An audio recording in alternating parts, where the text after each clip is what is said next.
gitu, pelik gitu dan serius. Ya, tapi saya ya kita lah bukan saya. Yeah. Kita bawa dengan santai juga, nggak santai-santai amat. Yeah. Maka dibawanya ke idiom-idiom kebudayaan, olahraga. Sayang sekali waktu yang diberikan oleh wasit itu untuk merenung dan kemudian mengambil keputusan nggak diambil. Apa yang terjadi?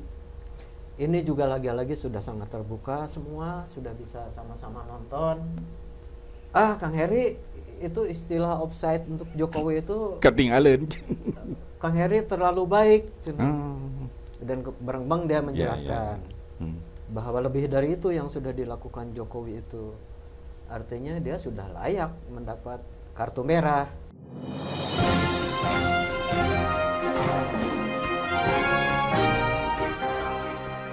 Jumpa lagi di Ruang Publik bersama DDM. Di samping saya ada Kang Heridim, seniman dan budayawan. Selamat sore, Kang Dedi. Sore, Kang. Didampingi oleh para wanoja. Ada Siva. Siva itu dari SMP Negeri Lembang. 3 Lembang. SMP Negeri 3 Lembang. Juara satu Jawa Jawa Barat dalam baca saja. Keren. Yang berikutnya Kartikawati SMA Negeri 2 Lembang. Jago baca sajak juga. Pernah juara juga di STKIP Trenggalek. Oh, di Jawa itu. Ikutan online. Oh, ikutan online. Masuk ke Harapan 2. Oke, pokoknya orang-orang hebat lah gitu ya. Ini ada apa hubungannya Kang Heri bawa teman-teman ini? Nah, sebelum itu Kang Heri ini diundang lagi ke Ruang Publik karena Kang Heri pernah mendeklarasikan Jokowi offside dan ternyata 38.000, sekarang hampir 39.000 penontonnya, Kang. Penontonnya? Iya, top lah di Ruang Publik itu. Nah, sekarang tahap berikutnya saya dengar-dengar Kang Heri itu mendeklarasikan yang lain. Sekarang mah kartu merah gitu. Cici kumaha Kang. Ya. Tahu kan kartu merah kan? Tahu kan. Ya. Tetap saja meskipun ini kita berhadapan Kang Dedi dengan masalah serius nih. Ya. Dengan masalah negara kita yang rumit lah ya gitu, pelik gitu dan serius. Ya, tapi saya ya kita lah bukan saya. Yeah. Kita bawa dengan santai juga, nggak santai-santai amat. Yeah. Maka dibawanya ke idiom-idiom kebudayaan, olahraga, offside, kartu merah gitu. Satu, supaya tidak terlalu tegang. Kedua, supaya bahasanya tidak terlalu jauh. Harapannya supaya ya nanti Kartika juga mungkin paham, Siva juga paham. Artinya tidak terlalu rumit gitu. Gitu Kang Dedi. Ya. Supaya ngerti kan Kartika sama Siva. Oke. Nah, sekarang kan kita kemarin kan kita tanggal 7 November kita menyelenggarakan Jokowi offside itu di Cikapundung River Sport.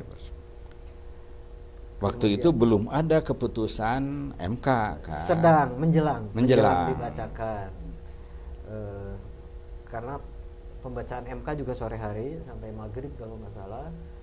Kemudian ada satu lagi Kang Dedi yang ditunggu, yaitu sehubungan dengan offside itu, yaitu pengumuman KPU tentang calon dan nomor urut. Apapun itu kan adabnya harus kita tunggu nih bagaimana. Yang ditunggu itu ternyata sederhana. Setelah offside ini apakah mereka kan di sepak bola gini, aduh punten Pak Wasit, dan kemudian dia minta main maaf lagi dan main lagi, gitu kan, basket juga gitu sama kan. Wasit mempersilahkan, awasnya gitu. Nah, tanggal 7 sampai tanggal 14 kan tidak ada kejadian apa-apa. Sementara yang bahasanya macam-macam. Kalau kita menyelenggarakan dengan istilah Jokowi offside, tapi kan teman-teman yang lain baik dalam program yang sama seperti kita sekarang agak banyak, ataupun di siaran-siaran konvensional, TV ini sudah banyak dibahas nih tentang ini, bahwa bukan sekadar offside, bahkan katakanlah memang gak ragu-ragu saya menganggap adik gitu ya, adik saya EF Saifullah Fatah. Apa kata EF? Kang Heri, itu istilah offside untuk Jokowi itu ketinggalan.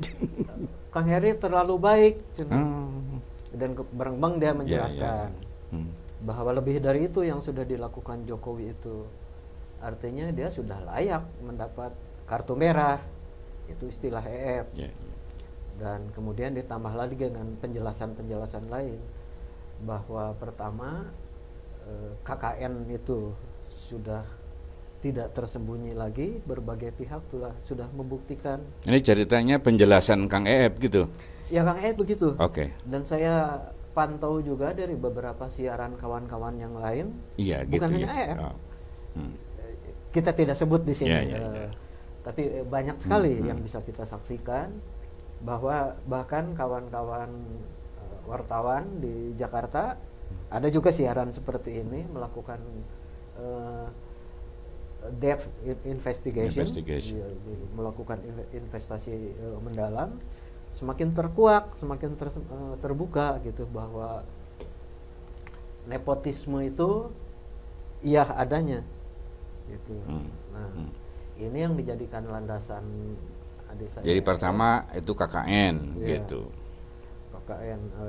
Yang kedua nepotisme. Nah, yang kedua ini nih, lagi-lagi itu kan wilayah mereka ya, wilayah undang-undang, wilayah TAP MPR yang dilanggar dan segala macam, konstitusi. Oke, saya sekedar ingin tahu, kita kembali lagi ke wilayah kebudayaan. Ini yang kedua nih. Sejauh saya tahu, istilah arif dan bijaksana itu jauh atau sudah menjadi bahasa sebelum ada undang-undang, sebelum ada aturan main kenegaraan, karena RI juga belum ada waktu itu. Artinya di masa-masa zaman kerajaan istilah arif dan bijaksana itu sudah ada. Satu adalah pungutan dari bahasa Arab, yang satu pungutan dari bahasa India, yang kemudian menjadi satu rangkaian bahasa. Nah, kenapa ini saya kemukakan? Kalau kemudian lahir undang-undang, seperti di sekolah lah, aturan sekolah, undang-undang segala macam, sebetulnya kan tujuannya itu untuk membentuk manusia supaya menjadi arif dan bijaksana. Guru itu harus arif dan bijaksana. Ya, sambil membuat batas-batas kan. Ini yang tidak boleh dilanggar. Kalau ini dilanggar artinya itu yang buruk kan gitu. Bernegara. Nah, kearifan ini tidak saya lihat. Itu nomor 2 ini. Sayang sekali waktu yang diberikan oleh wasit itu untuk merenung dan kemudian mengambil keputusan nggak diambil. Apa yang terjadi? Ini juga lagi-lagi sudah sangat terbuka, semua sudah bisa sama-sama nonton. Kan yang bicara itu, saya mah jauhin sekali lagi. Kang Deddy ahlinya, ahli politik itu Kang Deddy. Saya mah hanya di bidang kebudayaan. Nah ini para ahli nih, para ahli yang sudah sangat matang di politik, itu sudah mulai satu demi satu berbicara. Nah, yang mereka bicarakan bukan sekedar isi pembicaraannya, karena mereka juga adalah cendekiawan, maka uraian juga tertata, runtut, tertata, dasar-dasarnya jelas, singkatnya bisa dipertanggungjawabkan. Nah, sama sang calon wakil presiden, apa artinya isi-isi pikiran, pembicaraan yang luar biasa itu di dalam sebuah forum besar yang dia lakukan, dia hanya mengatakan kepada publiknya, pengikutnya, ya sudah itu tinggalkan saja fitnah, disebutnya fitnah. Terus itu fitnah dan nyinyiran itu kita senyumin saja. Kita balas dengan senyum saja. Kalau senyum bagus kan, senyumin itu agak sinis kan, alah, gitu kan. Beda dengan kalau saya tersenyum ke Kang Deddy, oh Kang, halo Kang. Kalau senyumin saja itu hemat saya itu sarkasme, alah apa sih, kan gitu nadanya. Bayangkan pikiran-pikiran cerdas, bukan hanya cerdas. Kalau saya perhatikan di balik itu adalah orang-orang yang punya niat untuk menjaga negeri ini agar berjalan dengan baik. Jadi gini, kalau ada orang ketemu kita cemberut, lalu jawabannya tersenyum, gak ada ini baik hati, itu arif dan bijaksana kan. Tapi kalau dikritik gitu, berwacana, dijawabnya harus dengan wacana lagi. Harus. Nah ternyata tidak ada itu, dijawab dengan senyum saja. Seperti ngaku dosa. Ya bukan juga, dia semacam pertahanan ya, defense. Semacam defense mechanism sih. Juga semacam pertahanan bawah sadar ya, tiba-tiba keluar. Ya keluarnya itu. Saya yang tidak berkecimpung di dunia politik, itu karena saya tidak kuliah di bidang politik. Oke, baca-baca tapi tidak semendalam kawan-kawan. Saya tersinggung dengan kalimat itu. Ini nggak patut, tidak arif, tidak bijaksana. Menampilkan seorang pemimpin calon yang dicalonkan menjadi wakil calon pemimpin tertinggi di republik ini. Kalau memang mau membuat negara ini menjadi semakin baik, harusnya kan menjawab dengan apapun kerasnya kritikan itu. Dan kalau memang dia merasa benar, dia ada ruang untuk melakukan pembenaran dengan kalimat-kalimat yang baik. Itu namanya meren ya, itu namanya kan bagian dari pendidikan politik, pendidikan demokrasi yang bahasa Sundanya merenah. Nah, ini mengecewakan. Itu yang hemat saya, wah ini udah lewat waktu, karena pengumuman sudah, dia tidak melakukan pengakuan dosa atau apa, ya sudah. Artinya di mata saya, maaf kalau saya sebut namanya Gibran itu kartu merah. Nah kemudian ayahnya yang kebetulan presiden, dia bisa bertahan dengan kalimat lagi-lagi semacam pembelaan. Wah itu bukan urusan saya tidak tahu menahu, itu urusan partai dan koalisi. Saya di luar. Seolah-olah sah di hadapan publik, sementara publik semua melihat. Seakan-akan benar gitu ya. Semua publik melihat proses ini seperti apa terjadinya. Sampai menggiring, yang satu ada menjadi ketua partai, yang satu dipasang di sini, ini dipasang menjadi calon wakil presiden.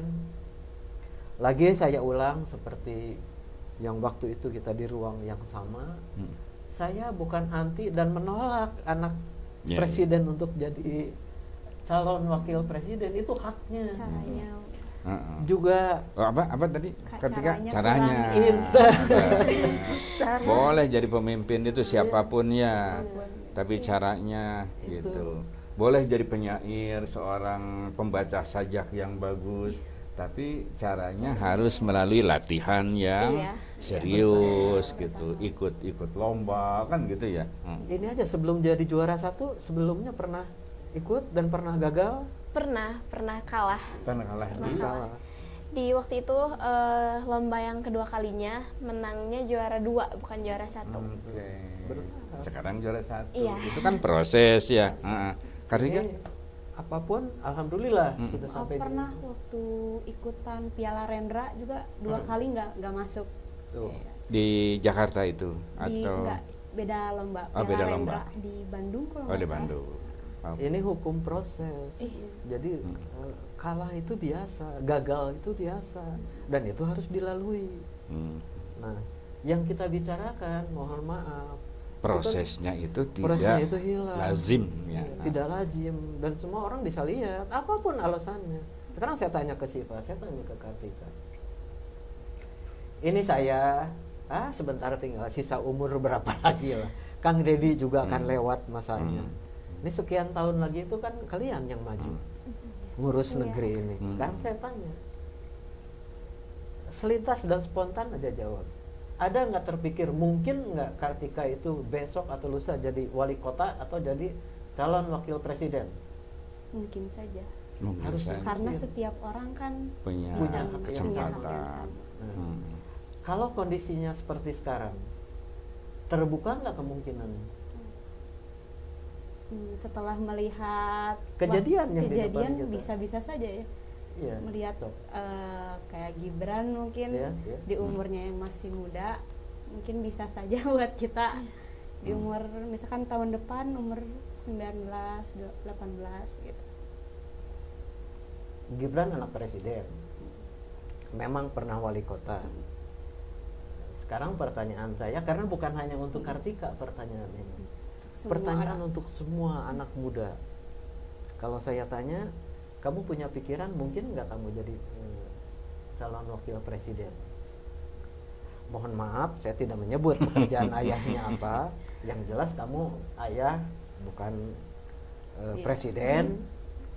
Nah, dalam kondisi itu mungkin nggak? Kartika ujuk-ujuk mau calon anggota dewan misalnya ayeuna dalam kondisi seperti ini. Lamun Kartika tidak punya bapak pimpinan anggota dewan nggak bisa.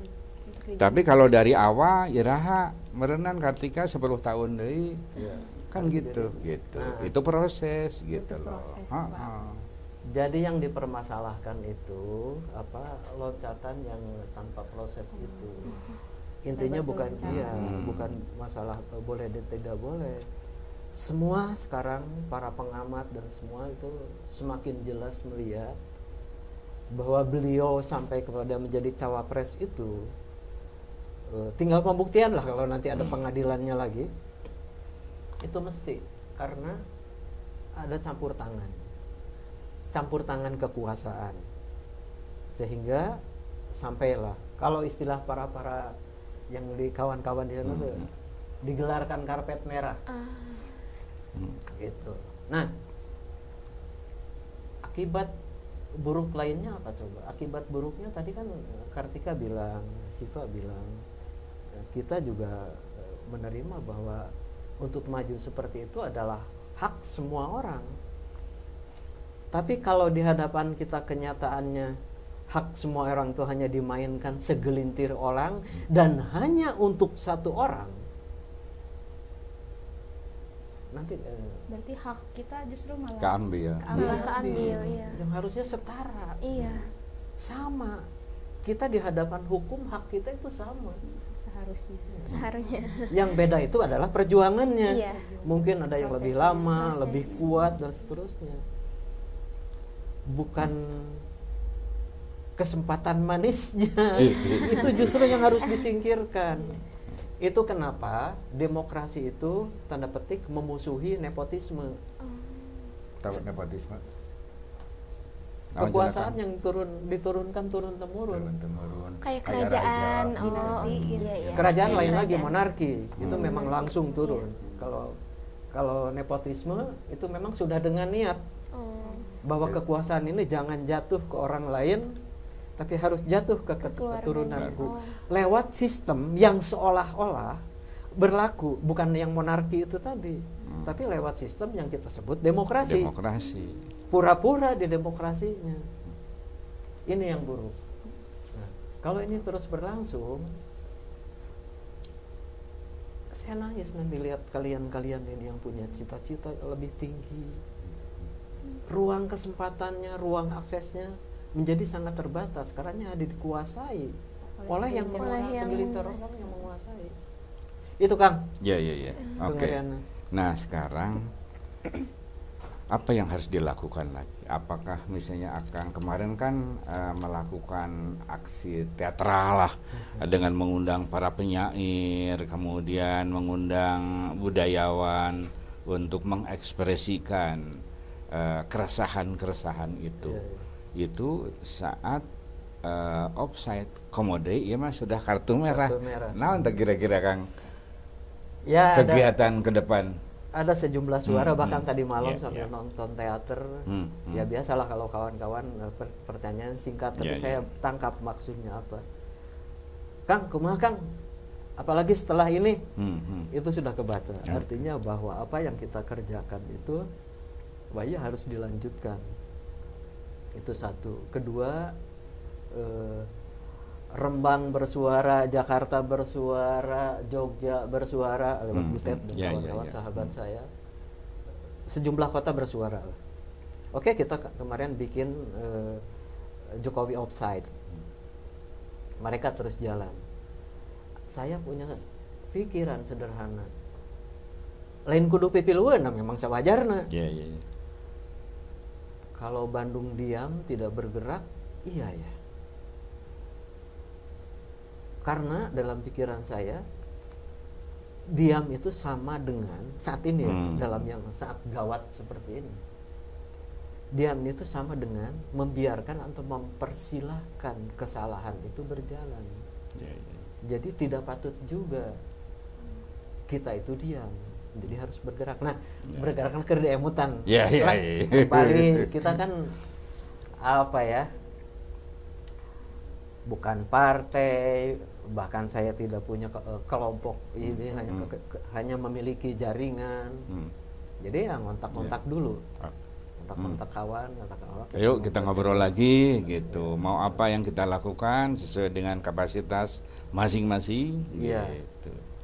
Yang palingnya ini mesti tahu juga, yang paling intinya lagi ya, kenapa ini penting, kenapa ini perlu diperingatkan dan kita perlu waspada.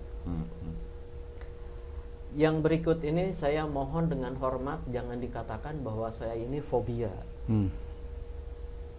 bahwa saya ini memiliki ketakutan yang berlebihan. Sebab yang akan saya kemukakan ini bahayanya kalau ini dibiarkan. Begini, hitung-hitungan di atas kertas, calon yang dicalon wapreskan itu dengan pasangannya, satu dari kekuatan ekonomi besar. Karena banyak ekonomi kuat itu berkoalisinya ke sana. Jumlah partainya juga banyak. Dan yang paling penting lagi, tangan kekuasaan kan menjulur ke sana. Jadi kuat sekali. Saya bicara ini sebetulnya bisa seperti kawan-kawan lain di tempat podcast yang lain. Menyebutkan dia melakukan ini dengan dia melakukan ini. Saya enggak. Silahkan kalian cari sendiri apa dengan tangan kekuasaan dan kekuatan uangnya yang sudah dilakukan, bahkan kampanye waktunya belum dimulai. Menjegal itu, menjegal ini, memasang berlebihan. Terakhir mengumpulkan kepala desa. Nah, padahal belum dimulai. Belum dimulai. Yang ingin saya katakan, ini sambil paralunnya. Paralun saya juga tidak berharap. Tidak berharap juga bukan karena benci. Demokrasi aja kita laksanakan. Saya tidak berharap yang ini menang. Tapi kalau hitung-hitungan di atas kertas, lagi-lagi, dan kemenangan sebenarnya dari atas kan. Tapi ku syariat mah aduh pimenangeun gitunya. Kuat. Yang tidak layak teh gitu. Bahayanya apa di balik itu? Karena keberangkatan menjadi cawapres itu cacat secara hukum deh. Bukan cacat kata saya, ini kata MK. Karena cacat itu ada ruang untuk katakanlah lawannya ataupun civil society itu melakukan gugatan. Jadi ada celah. Ada lagi ruang pelanggaran terhadap sumpah presiden, ada lagi pelanggaran terhadap tap-tap MPR yang sehubungan dengan KKN. Jadi ada celah-celah gitu. Jadi mari kita bayangkan kalau gugatan itu terjadi. ini kan udah terpilih nih, katakanlah jadi juara, terpilih, KPU gugat. Kalau sudah digugat, artinya protes kan di mana-mana. Protes di mana-mana. Aksi-aksi. Peresmian presiden. Pelantikan terhambat, ya kan? Iya. Karena ada gugatan kan, tertahan di Bawaslu atau di mana entah, dan rame di mana-mana. Artinya terhambat. Yang ini harus dihargai juga. Ini saya betul-betul mencoba untuk adil berpikir ya. Kalau dia sudah digugat, katakanlah sampai kepada tempat gugatan itu, ini kan punya hak gugat yang sama, ya kan, untuk membalas gugatan tersebut. Kebayang nggak kalau itu terjadi? Ini gugat balasan nggak jadi. Apa tadi peresmian presiden pelantikan nggak berjalan, artinya pemerintahan bakal kosong. Iya. Negeri ini akan gonjang-ganjing terus menerus. Kalau sebuah pemerintahan itu kosong, nanti diisinya oleh siapa? Oleh militer. Lebih ngeri. Kudeta. Iya. Nah, Kang, sebelum itu terjadi, kita coba memberikan ruang supaya semua pihak mengekspresikan diri, termasuk ini generasi-generasi nonoman ini yang kita berikan tempat untuk berekspresi. Tadi kan ngobrol dengan terus terang dan jujur, dan itu saya hargai betul. Aduh, beda di kameramennya tadi kan gitu, karena belum biasa. Nah, dengan dibiasakan seperti ini, inilah proses ya kalian untuk menjadi seseorang itu. Kan butuh proses yang panjang. Ada pengalaman langsung deklamasi tanpa kamera, sekarang mulai ada kamera, kan itu. Nah, sekarang giliran Kartika dulu ya, untuk mengekspresikan, karena kalian kan calon seniman, jadi ngomongnya itu bukan tadi merdeka atau ganyang besok gitu, tapi kamu baca puisi ya yang penuh perasaan. Ya, silahkan. Kamu mau baca apa sekarang? Sejak apa? Di sini di rumah kita. Di sini di rumah kita, karya Kang Heri Dim. Iya, silakan. Di sini di rumah kita, karya Heri Dim.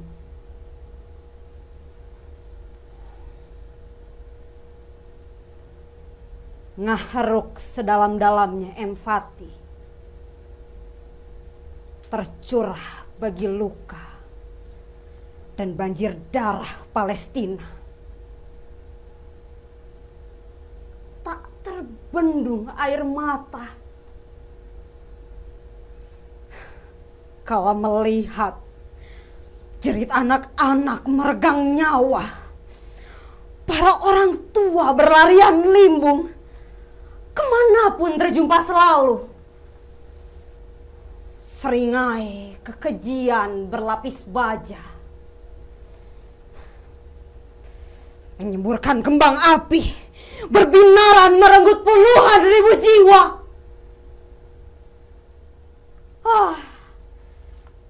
Di sini, di rumah kita,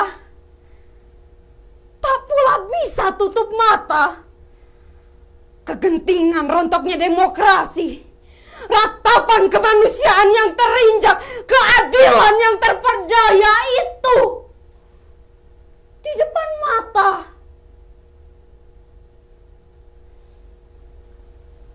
Kandungan maknanya adalah kengerian yang sama.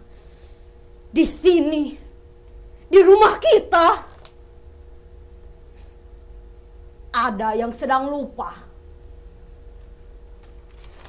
terbius kekuasaan, mabuk dan keliru memaknai cinta di sini di rumah kita. Apakah patut hanya diam? Patutkah hanya termangu menunggu hingga campuh getir kengerian Palestina pun hadir menjadi perang antar kita di sini, di rumah kita. Cibolerang, 10 November 2023. Mantap. Di sana bergolak, di sini pun bergolak. Mana-mana bergolak.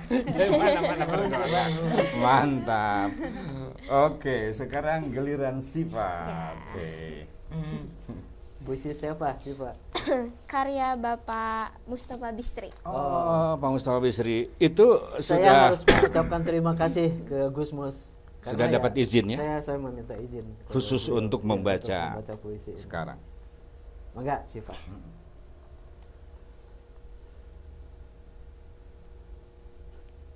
Negeri.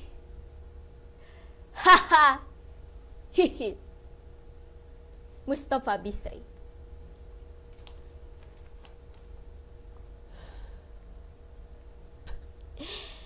Bukan karena banyaknya grup lawak, maka negeriku selalu kocak. Justru grup-grup lawak hanya mengganggu. Dan banyak yang bikin muak.